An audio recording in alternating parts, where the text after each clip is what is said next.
Hey, how you doing? I'm Dave. Going out for my walk. If you watch my other videos, you know the drill. Leaving my pity party behind me. That's right, folks. Partying on the way from.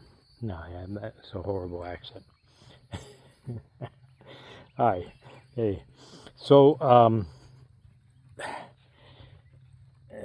I just finished eating, and I had I think about a 12-ounce steak and 3 beef patties with some butter. I am super full. Oh, and I washed it down with a protein shake, a bone broth protein shake. Now, I kind of loaded up because this is the first 48-hour fast I'm going to do. So, it's not the way to go into these fasts is to try to overeat or anything. But normally I'll have 2 beef patties instead of 3. The steak size is about the same, so I ate just a little bit extra and then that protein shake. And I'm right at the cusp of finishing before 6 to do that. So now I'm not going to eat again until Tuesday at 6 p.m. That'll be my 48-hour fast. Yeah.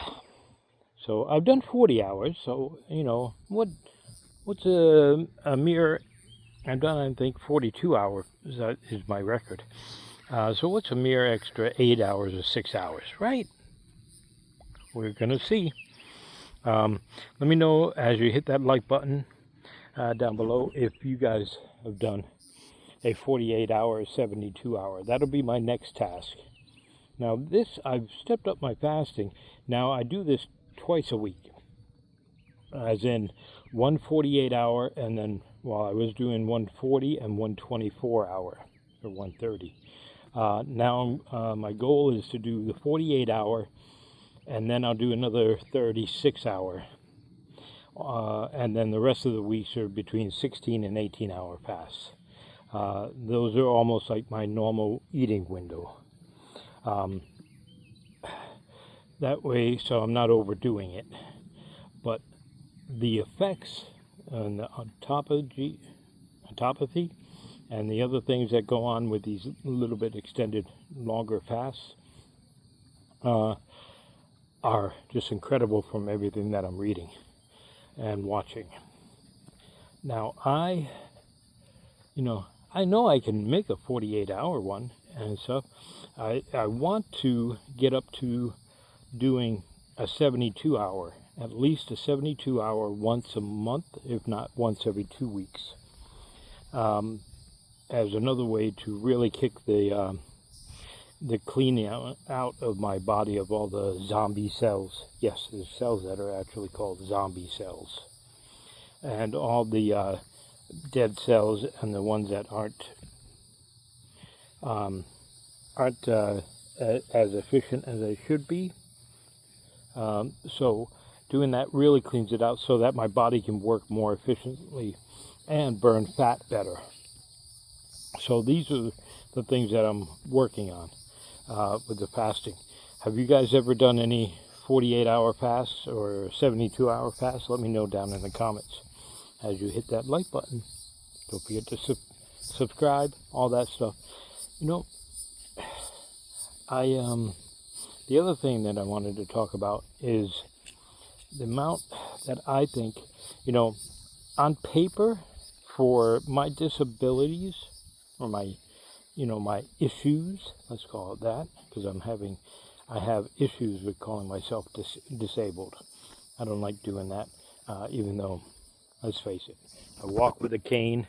I got 2 metal rods going up my heel, through my heel bone into my ankle, and my stomach's ripped, and my back's hurt, my ball. Anyway, I'm not going to start doing a military cadence here, but you know what I mean. Sorry. There we go. Oh, I avoid it because my temper can go from 0 to life in prison in 2 seconds. That's how I used to be. I try not to do that anymore. But, sometimes. Now, so with the fasting, and, on paper, it looks like I'm doing good. I'm walking two times a day for 60 minutes. That's good. I am doing between 15 and 16, 2 sets of 15 or 16 push-ups with a last set of between 18 or 20 push-ups for my last set. I'm doing that 5 times a week. I'm giving myself 2 days rest on that because I was having some clicking in my elbow when I was going down, so I didn't want to mess that up. So I gave it 2 days rest, and then I started up again. And then now, going to the gym, I do my pull-up sets, and then sometimes I do 20 minutes of kind of HIIT on the elliptical, and sometimes I'll do the rows and the bars. But I gotta get that down, because sometimes I've only gone in and done the assisted pull-ups, and then that was it, and I ran out of time because I did some walking outside for my second walk or whatever, and then or I just did the elliptical, the HIIT slightly faster than normal. I wouldn't really call it a high intensity. For me it is. Sorry, remember I just ate, so I'm walking. Walk it off. There we go. So, on paper it looks good, and I get all these comments that are saying, "Hey, that's a great job," and everything. And I belong to this school group where it's for guys that are over in their 40s and above that are working on their fitness.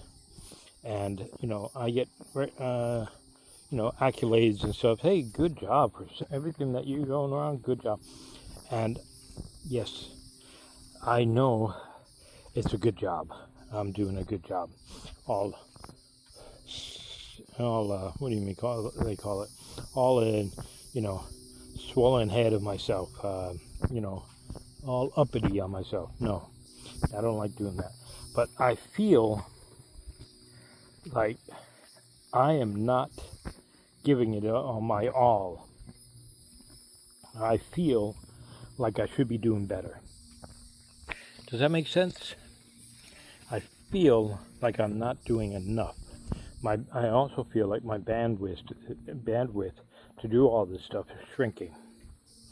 Does that make sense?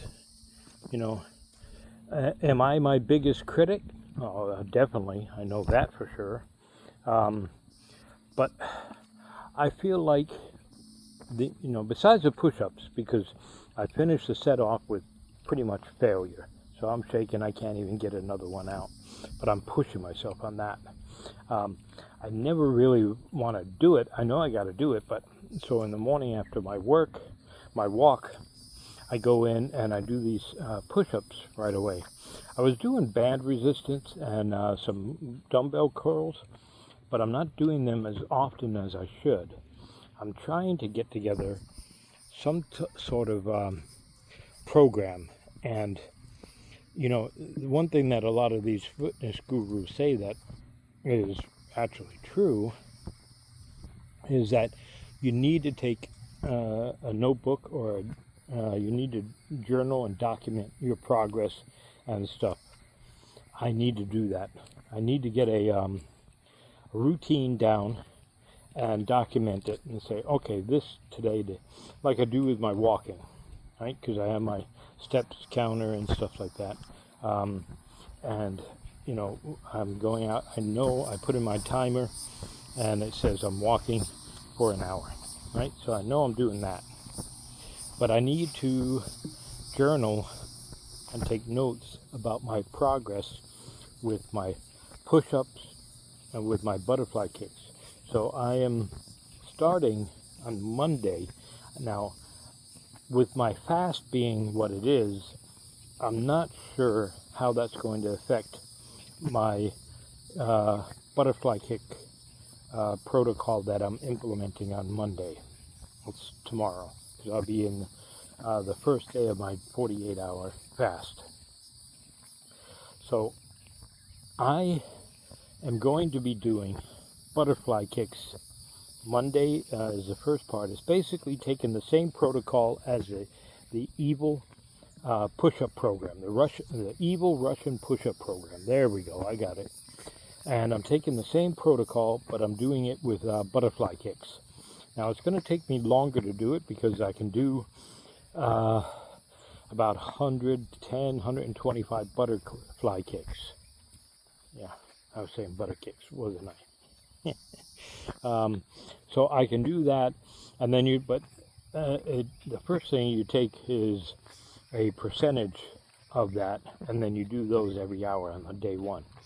So it's going to take me a little bit more time than like doing the push-ups, because the first time I did the push-ups I could only do like 10 or 20. No, I think the first time I did 21 knee push-ups. So because I couldn't do the regular push-ups. And then the following week I did 52 knee push-ups. So, and then you do a percentage of those each day, and one day is 60 minutes, next is 45 minutes, and then 60 minutes every 60 minutes. So no matter where you are, you got to drop and knock these out. Now luckily my schedule allows me, I'm home most of the time, but I'm sure it's going to fall in one of these times where I am going to be at my physical therapy, and I'm going to have to drop down and do a whole bunch of butterfly kicks. So, like, I'm not embarrassed to do it. What happens is that, like, the push-ups I can knock those out like really quick and then move on, and then people don't really notice it. They look and they're like, what the heck? Some guy just doing knee push-ups on the ground with his little cushion, because I had to bring a little knee cushion for me. Yes, I'm sensitive. My knees are sensitive. Oh, don't even go the other way. All right. So this time I got to bring a little cushion for my butt, for my tailbone. Otherwise, I'm going to be in too much pain, especially doing this. Tomorrow's going to be every 60 minutes. So I'm journaling. I'm going to write about that. Maybe I can film it, and sometimes so you get an idea of what I'm doing. So I'll do that, and it'll just maybe be a short or something. Yeah, so that's where I'm at. Do you guys ever have that, like, I guess it's called imposter syndrome, where you're acting like an expert, or you are an expert, but you feel like you're not? I am not an expert. I am not acting like an expert. I just feel like I could be doing better. So that's where I am at. I think, where they say you need to give it 100%, 110%, whatever. I feel like I'm a lot of times only giving 75%. I could be doing more. So then I start pushing myself, and I want to start pushing myself. So, this is a learning curve. Sorry, and we go through these learning curves, and we just have to adapt, especially when sometimes we might plateau a little bit. My weight loss is stupid. Sorry. Oh my goodness, what the heck is going on? This is what happens when you eat a little bit too much and you go on a walk afterwards. So, I think that I am going to be doing better, pushing myself more. But yeah, let me know. What do you guys think? Do you think that you could do so much more, or that you're doing more? And what would motivate you to do more? All right, I think that's a good one. All right, you guys have a wonderful day. God bless.